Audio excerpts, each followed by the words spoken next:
I think we'll go ahead and get started. So firstly, good morning, everybody, and thank you so much for taking some time out of your schedule to attend the webinar this morning. My name is Lenny Mansell. I'm the Director of Consulting Services at Encari, and as a special guest today, we have Wes Stewart, who's a Senior NERC Compliance Consultant at Encari. With that said, what we're going to be talking about today are some more specific technical aspects of what we're going to need to do differently when it comes to NERC version 5. And the subject matter areas that we're going to be covering today are configuration change management and active vulnerability assessments. So moving on to slide number 2, SIP 10-1 requirement 1.1. Basically, you've got to have a baseline. So, Wes, good morning. Are you there? Yeah, I'm here, Lenny. All right. So baselines, and we've got to have a baseline. Are we talking the same kind of baselines we had with version 3, the ports and services and all that? No. With version 3, the baseline that you're referring to is ports and services. Now, with version 5, it's more encompassing. It's not as simple as ports and services. With version 5, we're really talking about the operating systems with version, a firmware version, the software packages intentionally installed, and the associated versions, obviously, of software packages, and then any custom software and security patches, and then, of course, along with any logical network accessible ports. And at a minimum, that's what we see as the baseline under version 5. So these are all minimum things, baselines that we need to be tracking now. That's correct. That's correct. So these are like these would be kind of like columns in our spreadsheet, something to that effect. Right. For every asset that you would have, these are the type of attributes that you would want to track as part of the configuration management program. That'd be in your tools that you'd whether it be a spreadsheet, database, or whatever. Okay. And it says that we can track these baselines individually or by group. Individually, I think, makes sense. What are we talking about with group? Well, groups would be like devices, like functions. A clear example of that would be, say I had a primary and a backup ICCP server. If it's the same manufacturer and the application or the ICCP stack is the same, you could lump those together as like devices and manage them in that way. So kind of like devices that are clones, the kind of thing that's built off of the same image or the exact same process and config, like twins, right? Exactly. And those will be the things that lend themselves well to grouping together. But like a group, if I tried to say, well, all of my Windows computers and my Cisco switches, that's not a good group, is it? No, not at all. In a standard environment, there could be many functions for different server types, and so you would not want to group every Windows box in your group. And I also guess with groups, maybe, you could say, I'm going to group together all the devices that I manage with SSH, and then talk about port 22, in that regard. Probably easier just to go by types of, like the role of the box, I would think, though. Right, yeah, the role would be the safest bet.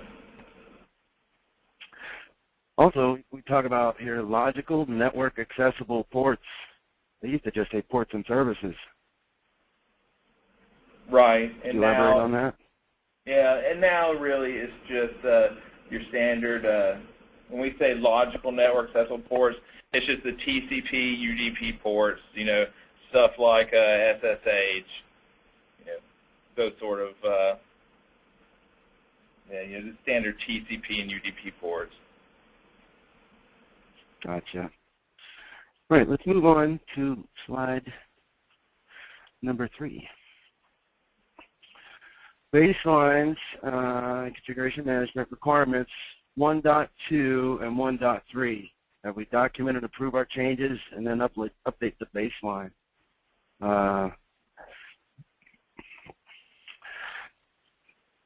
So can we do the changes without, authorization? Do we need authorization for everything now in terms of a configuration change? Yeah, you definitely need authorization to make a baseline configuration change. That goes without saying. So for any of the elements that we're tracking in the baseline, if we find that a change is necessary there, then that's going to need to go through an authorization process. Right, and to build on top of that, knowing what is expected to change from your baseline, so that you know what to expect. When you know what to expect, it's going to change your baseline.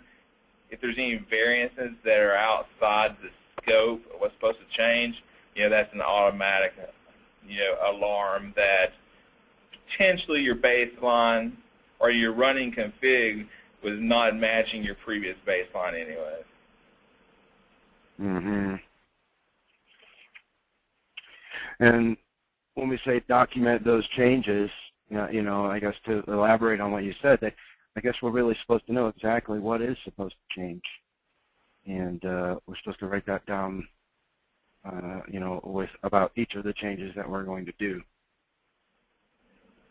Right. For instance, if you realize that, by upgrading firmware, that your configuration is going to change by opening up an additional port or closing an additional port, you should know that going into it.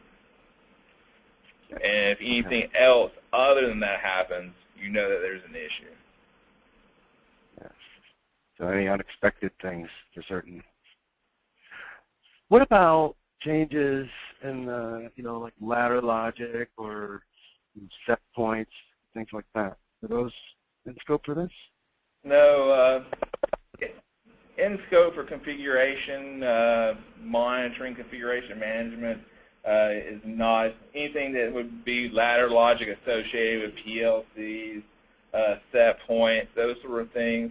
We're not talking. That's not in scope for configuration management and configuration monitoring. So it's just the things that were talked about at the elements of the baseline. So this is all about, like a new listening port or something like that. Right, right. I see Godzilla at the bottom of the slide here. He says you can't have any 6-month tickets, to try to avoid the 30-day requirement of updating your documentation. Is that probably good advice? Yeah, I would definitely say that's good advice. That could be, deemed as kind of maybe gaming the requirement in a way. Since the requirement in and of itself is that if the baseline, the configuration baseline changes, that it should be updated in 30 days. So taking 6 months because your change management ticket has a 6-month window, I wouldn't. That could be seen as gaming the requirement or gaming the standard. Yeah, really, the changes here, they have a start, like a beginning and an end to get the work done, and they're pretty close together, like an actual change. And then after you complete that, that's when upon the completion, that's when the 30-day timer starts.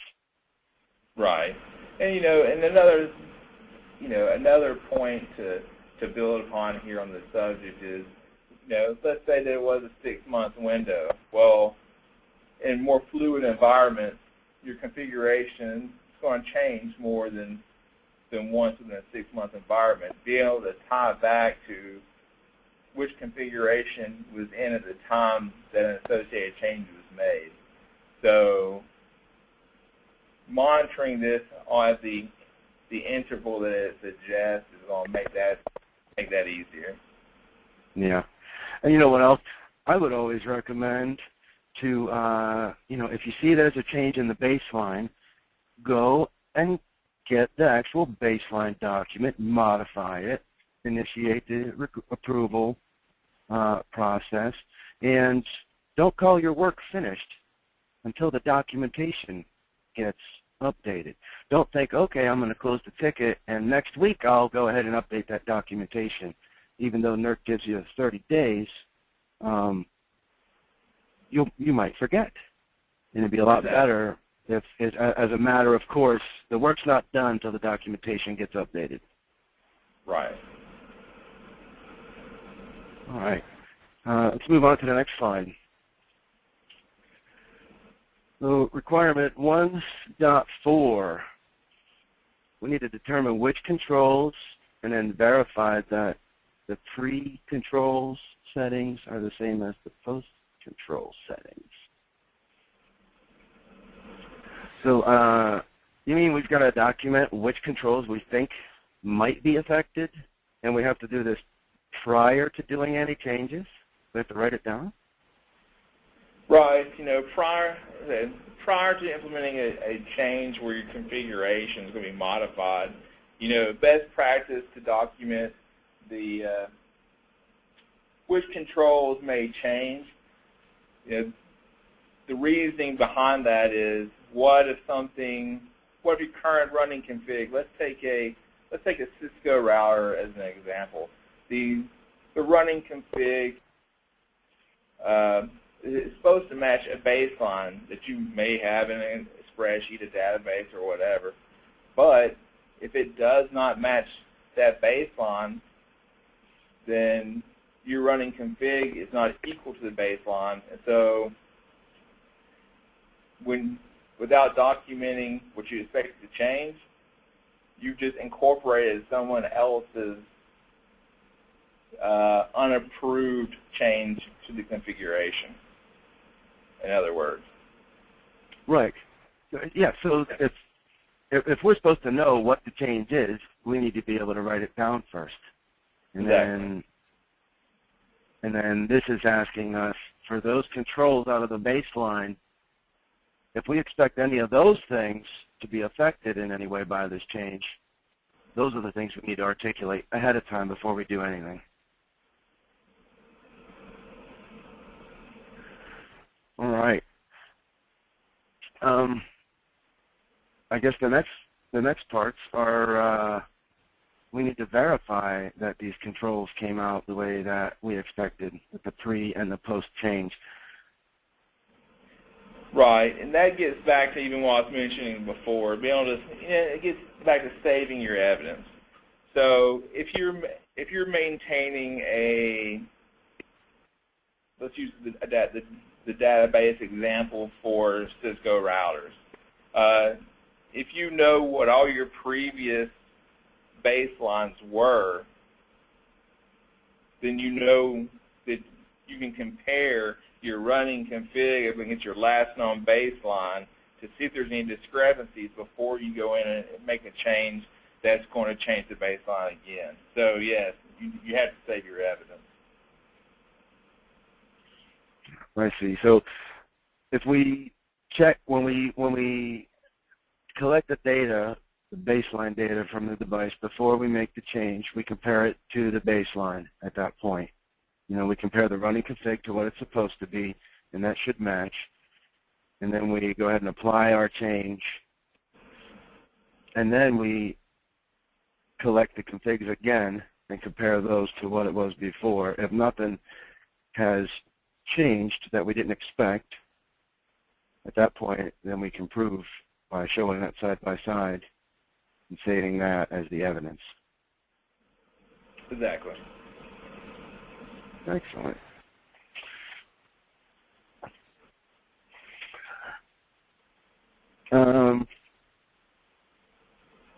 In the slide here, we have the bullet under requirement 1.4.1 that says considering using a select all that apply kind of thing. I think what we're getting at there is, these elements, the minimum required elements of your baseline, those are known quantities. And those are the things that we need to be pointing out that, like, hey, this might get changed, or we expect this to maybe get changed. This could, possibly get changed. And if we set up what all those elements are in maybe a form or in our ticket system or what have you, so the person filling out the ticket, they can easily select this one, not that one, and this one. That's probably a good way to do it, instead of asking somebody to write down, okay, tell us all the elements that might change, all the elements of baseline. All right, let's move on to slide number 5. So still on baseline configuration change management. The other things that we've spoken about apply to high and medium impact BES cyber systems. And then this one applies to high impact only. And basically, we need to actually try out this change in a test environment, quote unquote, before we go ahead and roll it out to production. Yeah, I mean, that's true. We're technically feasible for the high impact BES cyber systems. We do need to test config changes outside production. Obviously there's a technical feasible language, but it's always desirable to test outside the production environment for the high impact BES cyber system. And so it says test environment there, and what if we don't have exactly a test environment? Well, I've seen entities where they don't have the test environment, but it's a true replica where they can easily perform these tests, and they're forced to perform in production. And in that case, it's you perform it in a fashion that just minimizes adverse effects. For instance, if you have multiple changes that could affect your baseline at one time, don't do them at the same time. Do them one at a time.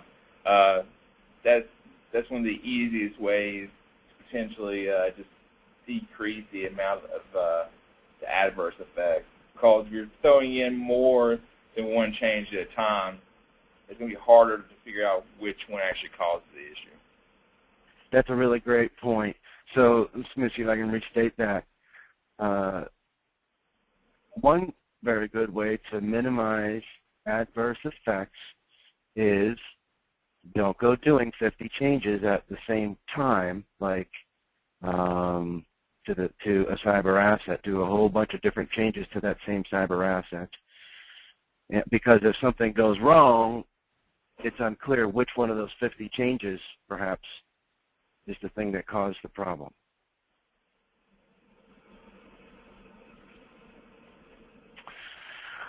All right.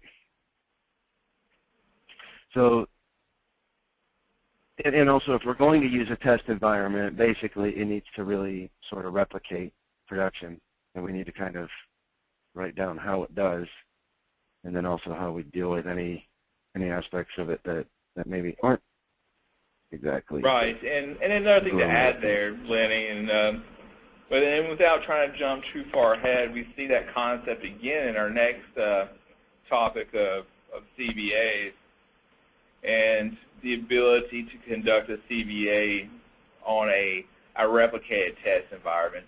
But in either case, whether it's through a high-impact BES cyber system concerning configuration change management or a CVA, it is really on the onus of the entity to prove that that their test environment closely matches their production environment. Okay.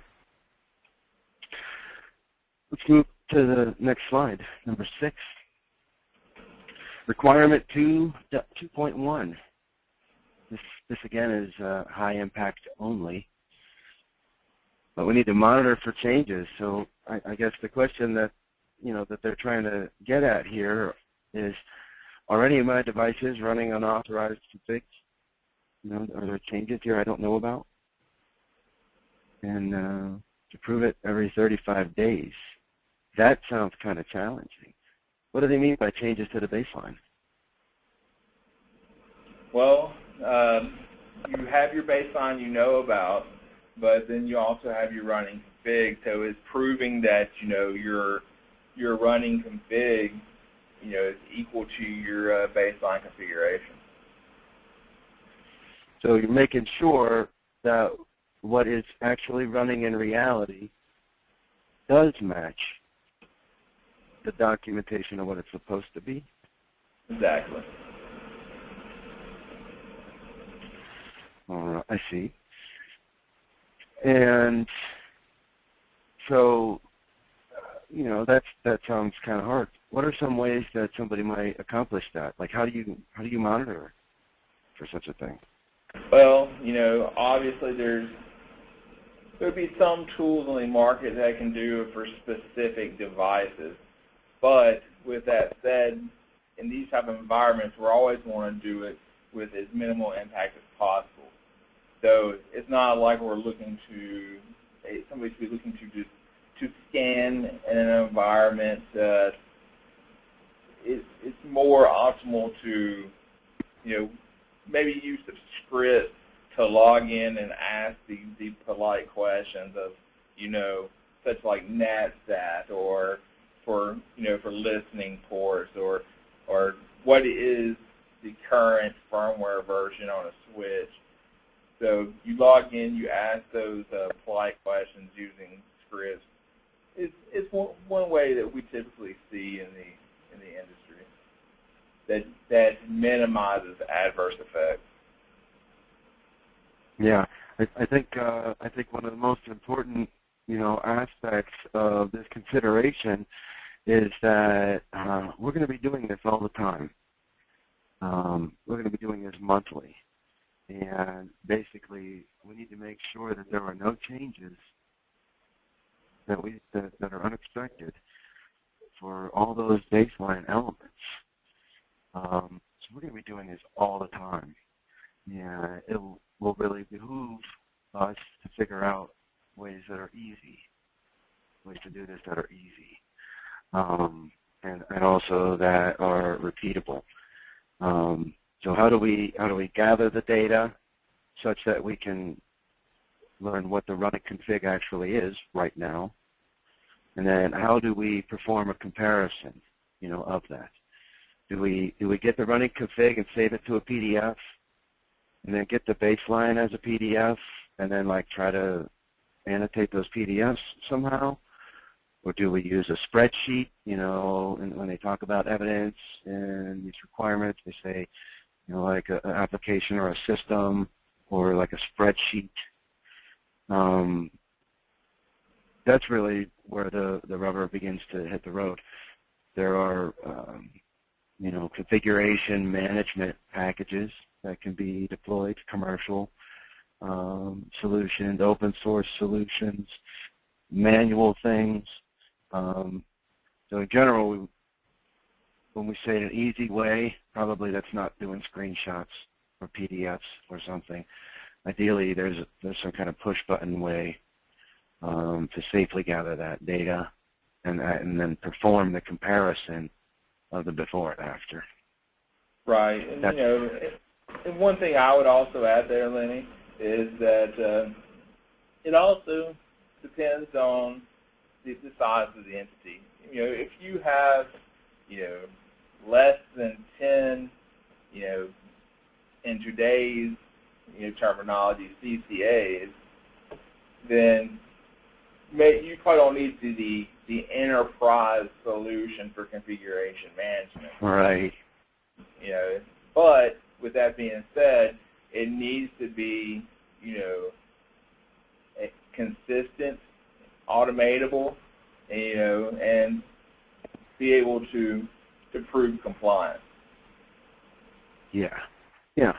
Yeah, a word from our data collection soapbox, you know, any methods you're going to use to collect your configuration data, you know, from your devices. I mean, this is a recurring theme with NERC-CIP. It's part of how you demonstrate that you're compliant. You measure what you have versus what it's supposed to be, and that's how you can prove it, that you're doing the right thing. But we're always striving for ways to do it that are repeatable, so it's the same output every time, no matter who does it, and that are sufficient so that the data we have just proves it, hands down. Like here's how I show you I did it. There it is. There's me doing it. And that's what I saved. Sufficient, safe, so that we're not knocking over DCS and SCADA servers and power plants and, you know, control centers, unplanned outages and all of that. We all know that, you know, we're trying to increase the reliability, not crash our systems. And then the fourth thing is that it should be easy. We'll touch more on those in a minute, but if anything you're doing is not like, you know, is not really trying to, is not as good as it can be on kind of those aspects, then maybe it's time for a better mousetrap. All right, let's move on to slide number 7. Did a little bit of foreshadowing here. This is talking about the action plan for, you know, what an entity ought to do to get themselves ready to be able to do all of these things we just talked about for version 5. So this is kind of high level, but develop a method to query all of your devices so you can measure yourself. It's like a speedometer in a car. It's illegal to drive your car without a functioning speedometer. The reason is you can't claim compliance with the speed limit if you simply don't know. And if you don't have a working speedometer, you simply don't know. So these methods for collecting this data that we're talking about represent a working speedometer. Wes?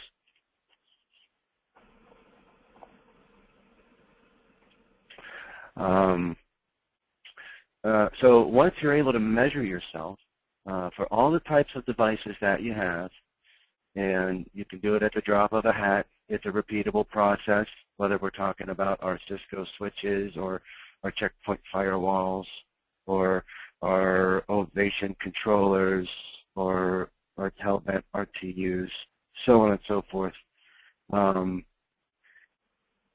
Then we need to develop a good way to do our diff. It's kind of all about comparing the running config against what it's supposed to be. So if we developed a handy-dandy way of comparing that running config against the documented baseline of what it's supposed to be, those are the things that are going to help us. And if we have a tool to do the first part and a tool to do the second part, that's how we're going to get that maximization that we're talking about. You know, and when you're talking about comparing to baselines, you should always take your first measurement before you do anything and compare that to the baseline, and then do what you're going to do, and then do your after. In that way, you isolate that change. If you do those things and then take the comparison, the side-by-side, save that as your evidence, at that point, you can say, you know, hey, I checked the settings, and they equaled what they were supposed to be. And you know, I did a change, and the things came out just like we expected. And some of the UDP ports changed, but that's exactly what we expected, because that's how it works. Did you have anything that you'd like to add with? No, you summed up that one quite well, Lenny. I mean, I was going to echo the same thing, that it was just about being able to measure yourself, the diff between the configurations, and then saving the evidence. So that's exactly what you were talking about. Great. I wanted to give a quick shout out to Woodsy the Owl. He's been doing a lot of work with us in terms of spreading the word about industrial control system security, and kind of as a favor and doing our part as well. We've been talking about, pollution, and that, only you can, help to prevent pollution and clean up litter. And, Smokey the Bear, I think you saw from a little bit earlier. We actually contacted the publicist for Mr. Yuck, but he never did get back with us. But just a quick shout out to Woodsy there.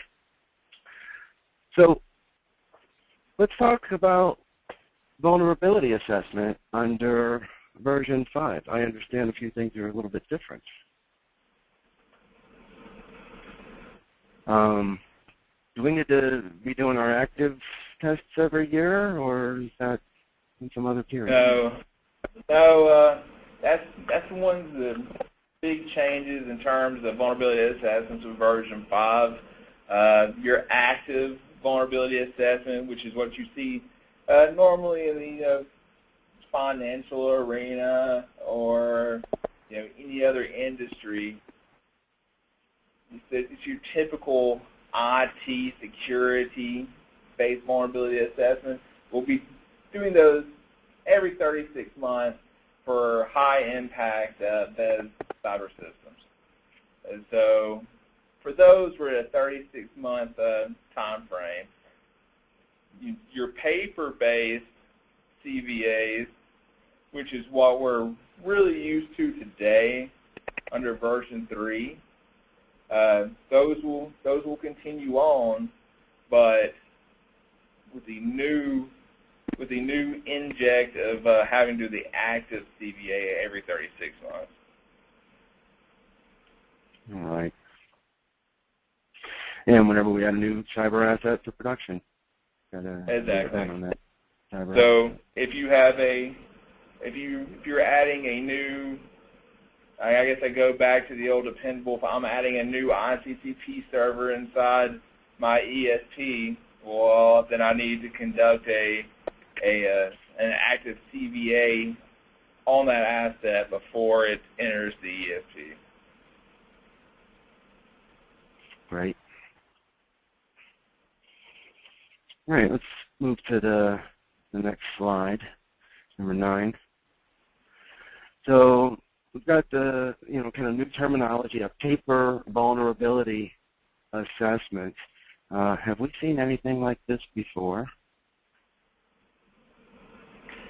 Paper vulnerability assessment kind of alluded to that a minute ago. The paper vulnerability assessment is really more or less what's required today by version 3. Security configuration checks, the network ports and services identification, the stuff that we're used to already doing for version 3 that is not your typical CVA where we're checking for default accounts and default passwords, default community strings. And so, yeah, when they talk about vulnerability review here under the paper vulnerability assessment, saying, security rule sets and configurations, so I guess that would be, like our minimum password length and all of that would fall under there. Yeah, and then also, to kind of even point back to our configuration management discussion a minute ago, a lot of this same information is going to be gathered based upon your configuration monitoring program. So while it may be a difference in reporting styles, a lot of your paper-based CVA would be including a lot of the data that you're already be collecting based upon your configuration monitoring. That's a really great point. You know, if we're already doing the right things in terms of knowing our config, monitoring it, knowing how it changes or hopefully how it doesn't change, we're gonna be able to knock this out rather easily by just conducting an actual review to show that we're doing a double check, save that double check or the results of it, and that's going to kind of you know, along with everything else in the basis section. I know that we're kind of summarizing here, but we should have all of this data already.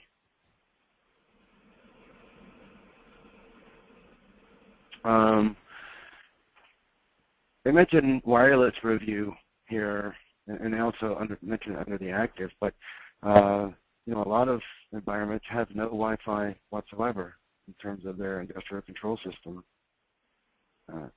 So what do we do if we don't have any of that? Well, if it's not in use in any way for the bed, then, you know, then it's not in use. But at the same time, there's always it's never a bad idea to conduct essentially a check for that, whether it's just you're not actually doing ward driving per se in your own building, but being able to conduct a review to ensure that there's no rogue access points and prove that in case it's ever asked. Right, like maybe look at the inventory and verify that there are no, you know, wireless access points there, and probably from a policy perspective to say that, hey, during this paper vulnerability assessment, we're going to look for, I don't know, paper traces, if you will, of wireless access points, and if we find any, you know, we're going to treat them like this or that according to our policy. Exactly, and it'd be very similar to how many entities today handle the no dial-up. You know, being able, as part of their physical assessment, they're looking for those type devices. Great. All right, let's move on to slide number 10.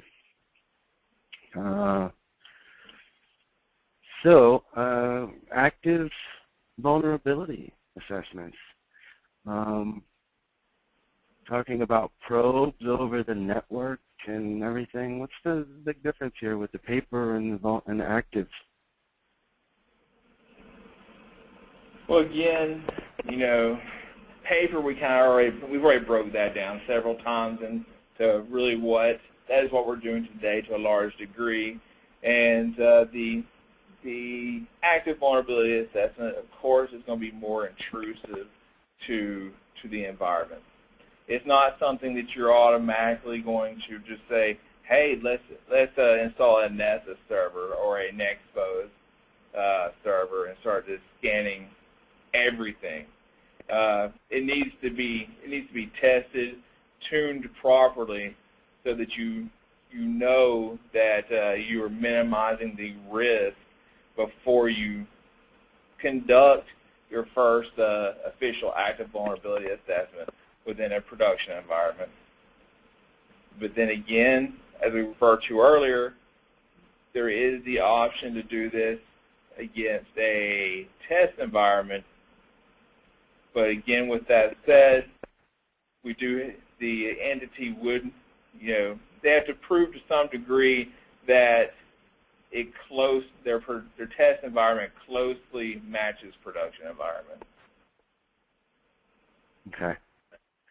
So let's spend a few moments and talk about some of the terms that we're looking at on this slide.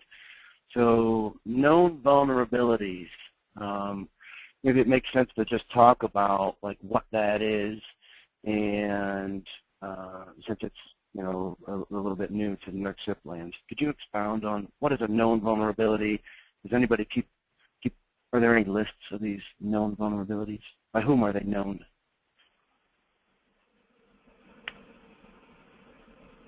Could you repeat that again for me, Lenny? I'm sorry, you kind of broke up on me.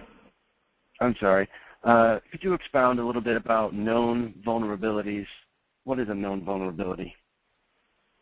Well, a known vulnerability, something that's already been found in the wild. More likely, we see that there's patches already released for, let's say, Microsoft patches. A lot of times for security issues, those are known vulnerabilities. Those are, would be the easy ones to fix simply by, patching your machine. So that would be what we're talking about in known vulnerabilities versus an unknown vulnerability. Okay. So things that could be found in the CVE database Exactly. and things like that. Kind of, version 123 of web server software ABC is susceptible to vulnerability XYZ. All right, so known vulnerabilities, those are the kind of things that these tools are looking for. Okay, your Microsoft web server is running an old version and it's susceptible to remote attack in this way. The second bullet here, talk about the number of probes that can happen when you're vulnerability scanning. That's a lot of probes there, like 170,000 probes. How are we sending that many probes? Well, when you're performing active vulnerability assessments, typically, let's think of a distributed network. You would want a distributed vulnerability assessment environment, and your console or your scanning machine is constantly it has a database of known vulnerabilities. After it fingerprints your machine, it's just going to start hammering. So that's one thing to keep in mind, not scanning across. I brought up the drawing, by the way. Oh, yeah, I see that now. When we're talking about the distributed vulnerability assessment diagram and the amount of probes that it throws out at a time, the concerns come in here by, am I filling up the state tables of my firewalls? Am I saturating my transport network?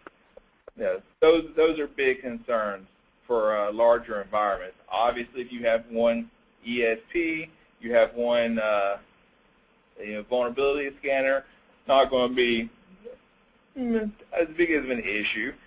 There'll still be issues associated with, if the box was not configured properly, and you had tons of half-open connections, but that's a different subject. So when we're looking at the distributed vulnerability assessment in this diagram, typically you want to deploy a vulnerability scanner to each ESP. That way you're localizing the scans or the assessments on per scanner per ESP. And then typically you would have a console that would talk to each of those scanners. I got you. So in a given ESP, we should have a port scanner or not a port scanner, but our vulnerability scanner there on each one of our ESP sort of segments to avoid going across firewalls, because with vulnerability scanning, we've got port scanning, and if you're going to do port scanning for compliance, you kind of need to scan all the ports. So that's 130-odd thousand port queries there for all the TCPs and the UDPs.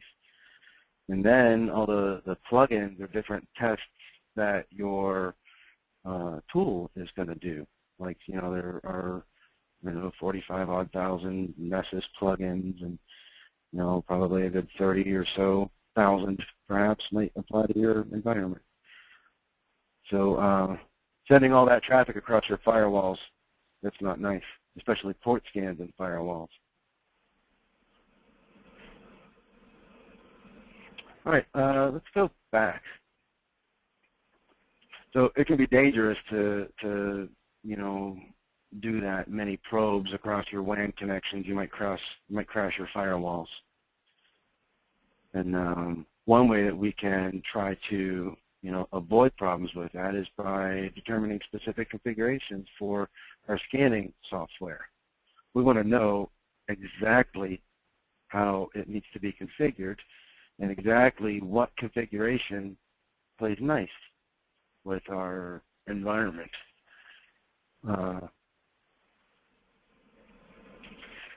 And scanners are kind of configurable.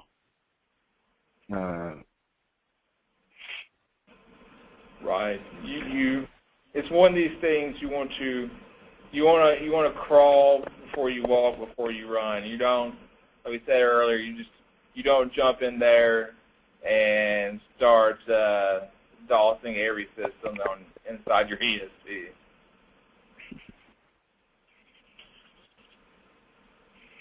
Yeah. So, all right, and as we usually say, you need to be very careful. Just, crawl, walk, run. Don't go learning to scan, or don't go trying a brand new scan config, on your production network. Before you're doing anything on your production network, you should basically know that it's not going to mess anything up based on the experience you've gained by testing it out in the production-like environment. And then cross your fingers.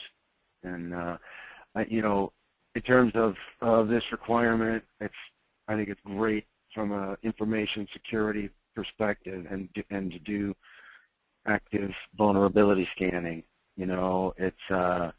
I've heard people say, oh, it's more like doing real security, in addition to all of the configuration control and everything, kind of like kind of suggesting that all of the existing version 3 NERC SIP are kind of like paper controls, and this is like real stuff. And that it is it's some great stuff. And as an information security professional and consultant, definitely we want to be doing this, but these systems can be so fragile, and it has to be balanced. So I expect to see both entities that are both very successful in pulling this off, where they're not breaking their stuff, and I expect to see also instances where entities are less successful in the goal of not breaking any of their stuff. So, yeah, really. Good. So, moving on to the next slide, some more details about the active vulnerability assessment. It says we need to contain at least those elements. Could you speak to those elements a little bit, Wes? Yeah, in terms of network discovery, what are some methods around network discovery? Obviously there's the ping sweeps, ARP ping, passive monitoring.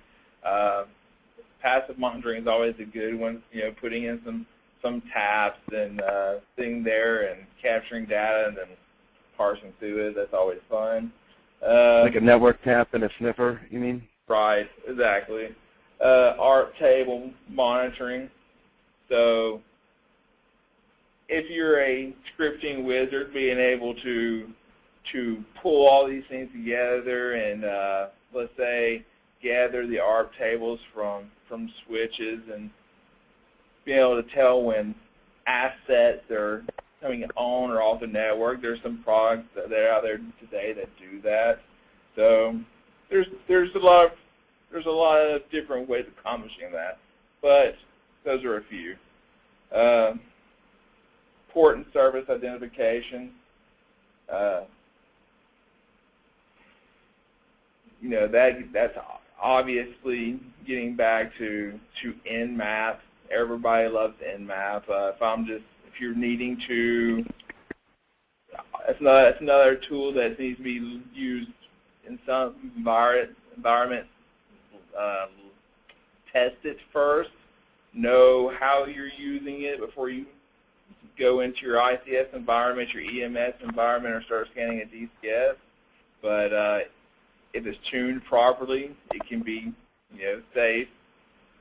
So just to discover ports and services, and then of course, wireless scanning. We kind of talked about that a little bit earlier, but everybody's familiar with ward driving. It's essentially that, but within your office building. There's always, you can trace cables, but that's not going to show you everything. Being able to detect row access points. So there's tools out there to do that. Basically just get a laptop and start making your way through the hallways and trying to find the rogue wireless devices. Yeah.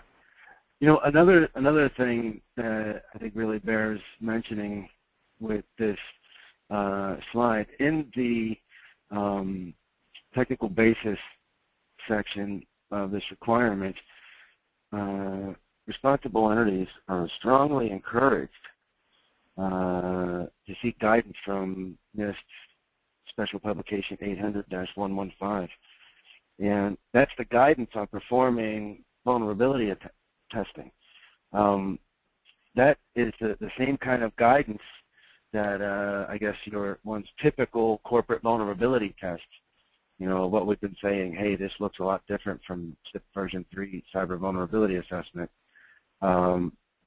Really, the active vulnerability assessment that we're talking about here and the things that they're listing out really are kind of bare minimums. And in 800-115, it really discusses a full methodology about doing a very comprehensive vulnerability assessment in your entity. So we're seeing now where in the standards themselves, in the technical basis sections and things, we're being encouraged to look that up. That's a big deal. They're kind of telling us they want it to be some for real, regular old scanning, I guess, if you will. Just for lack of a better term.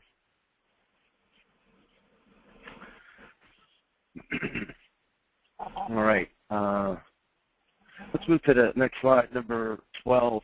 We looked at this a second ago, but let's just touch base again here. Tell me about these scanning consoles. Like these are plugged into switches, and I should assume that all my other cyber assets, the computers and my controllers and so forth, those are plugged into the same switch.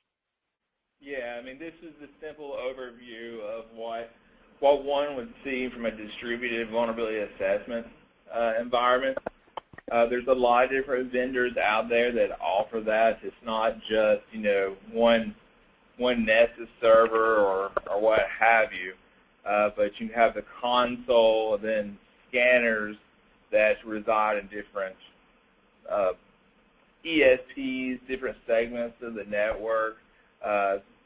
Different policies can be assigned to different scanners based upon the environment within that ESP. So there's flexibility there, but what the goal here, like we talked about a minute ago, was be able to effectively scan the assets within each of your ESPs, but with minimizing the potential adverse effects that come with the increased traffic that we would put on, say, the firewalls, the transport network, so on and so forth. Okay. So in this example architecture, then here in ESP number 1, we've got kind of the main server for our vulnerability scanning solution, the so-called console, and it also does scanning. So it does the actual scanning for things in ESP1. And then Correct. over in ESP2, we have more just like a scanning appliance. So it'll do all the heavy lifting and scan around all the devices inside ESP2 without making it go heavy over the network. And then it'll just report its results back to the console. Right. And sending the results is no big deal compared to scanning a bunch of stuff over the firewalls and the WAN and all of that. Right. And then so obviously, it goes without saying, but the console is where you would define that scanning policy for each scanner that resides in each environment within each ESP. Yeah. So just to close up on this slide, any of these remotes, any of these scanners, if there are 50 boxes inside ESP number 3, that scanner is going to be asking each one of those boxes 150,000 questions. So let's keep it local and not make all that go across our firewalls and our poor little T1s and everything else, so that they don't lose connectivity and want to crash or deny legitimate traffic. We're running a little bit close on time here. Let's take a look at some of the questions that were received. One of them is about, like, hey, if these tools are so dangerous, isn't this likely to decrease the actual reliability if we start using these? Well, in truth, if it's done wrong, obviously, it's done wrong if it's not tested properly, if it's not tuned properly, then yeah, you will have stuff that will be affected. You'll have assets that go down, applications that fail, but you should be, similar to what we said earlier, you should be testing and tuning whatever platform you'll be using for active vulnerability assessments before you get to the ICS environment or your SIP environment. Yes. I would add to that, for SIP version 3, if we didn't have to port scan, we weren't going to try to port scan for all of these reasons about it being dangerous and trying to avoid unforeseen interactions that cause adverse effects. But now we've kind of got to do this stuff all the time. So even back in version 3, we said, like you might have to do a little bit of port scanning. If you do, be careful, be very, very careful, crawl, walk, run, and all of that. I don't think that we can stress it enough now, because now we all pretty much have to use these tools that are very dangerous. And we all have to do a very dangerous thing now. That's the big kind of difference in my mind. We used to just try to avoid port scanning if we didn't have to, so that we would avoid doing something dangerous and not crash the power plant, right? But now, kind of, we all of our highs and medium impact cyber systems anyway, DS cyber systems, we've got to do this at least every 3 years. Or for our highs, our mediums, we can do it. One more question. For the configuration items that are specified as minimums for monitoring, would those be aspects we need to review as a part of a paper CVA? So the monitoring items, are those similar to the CVA? Yeah, and we touched on that earlier, and basically, yes. There are some differences, but there are items that are required that we monitor as part of the configuration monitoring program that we put in that are also aspects to the paper CVA. So that's good because essentially the old saying, you're killing two birds with one stone. Yeah, there's also the potential there to add some additional attributes to what you're monitoring for in your configuration monitoring program. You know, should you go ahead? It depends. It's a question the entity has to ask of themselves. But do we go ahead and monitor for, you know, passwords that you know have, you know, they're too old, or do we monitor for you know, default community strings? And if you go ahead and put that into your configuration monitoring program, then you're essentially doing your paper CVA almost in a near real-time basis, and with the difference being the reporting structure. I see. Okay. So, you know, just again, the very detailed configuration monitoring that we do, that ends up kind of helping us in a lot of other ways, doesn't it? All right. Wes, thank you so much for being a guest today. I'd like to thank everybody in our audience as well. I'd also like to solicit some input from our audience. We want to know what you want to hear about. We want to know what's on your mind. As you're charting a course and steering your ship towards SIP version 5, or if there's something else that you're dealing with, let us know.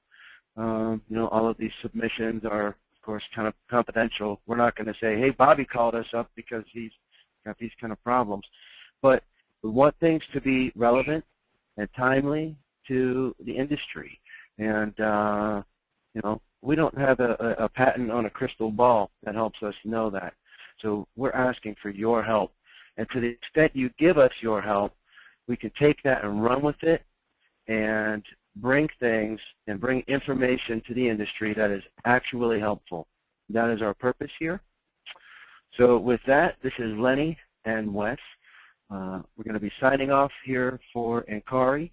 We look forward to seeing you next month. Please drop us a line, webinars@encari.com, and let us know what you would like to hear about. Thank you very much, and good day.